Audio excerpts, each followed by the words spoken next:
আসসালামু আলাইকুম সম্মানিত ভিউয়ার্স ও সাবস্ক্রাইব বন্ধুরা, রুবেল তন্ত্রবিদ্যা চ্যানেলে স্বাগতম। প্রতিনিয়তর মতো আপনাদের মাঝে কিছু ভিডিও নিয়ে আসি নতুন নতুন। আমার ভিডিওগুলো দেখে যারা আপনারা ভালো লাগে তাদের উদ্দেশ্যে বলতে হচ্ছে আমার চ্যানেলটি সাবস্ক্রাইব করে রাখবেন নতুন নতুন ভিডিও পাওয়ার জন্য, আর ভালো লাগলে লাইক কমেন্ট শেয়ার করবেন। আজকের বিষয়টা আমি আপনাদের দিতেছি শরীরের ব্যথার তদবির।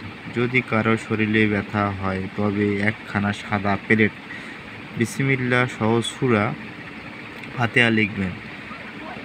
লেখার পরে তিলের তেল দিয়া সূরা ফাতিহা ৭০ বার পাঠ করিয়া প্রতিবারে ইহার ফুঁক দিবেন। তেল দ্বারা প্লেটটি ধুইয়া একটি শিশির মধ্যে তেল রাখিয়া দিবে। তারপর ব্যথা স্থানে প্রয়োজন মতো তেল মালিশ করে আল্লাহর রহমতে ব্যথা আরোগ্য লাভ করবেন। কি বলা হয়েছে এখানে বুঝতে পারছেন কিনা আমি আপনাদের বুঝিয়ে দিতেছি।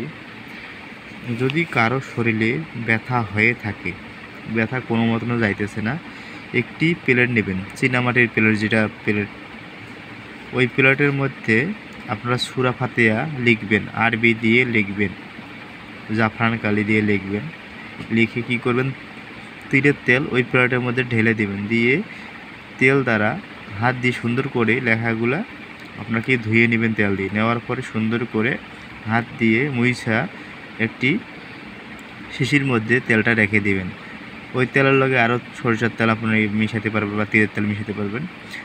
যে রোগীর ব্যথা কোনো মতনে ভালো হইতেছে না, ব্যথা স্থানে ওই তেলটা অল্পভাবে মালিশ করে দিন কয়েকদিন। আল্লাহর রহমতে আল্লাহ যদি চায় এর উসুলায় সুস্থ লাভ করবে। ভিডিওটি দেখার পরে যদি ভালো লাগে চ্যানেলটি সাবস্ক্রাইব করবেন। কোনো জায়গায় বুঝতে সমস্যা হলে কমেন্ট করবেন। আশা করে আমি আপনাদের কমেন্টে রিপ্লাই দেবো। ভালো থাকবেন, সুস্থ থাকবেন, সবাইকে ধন্যবাদ।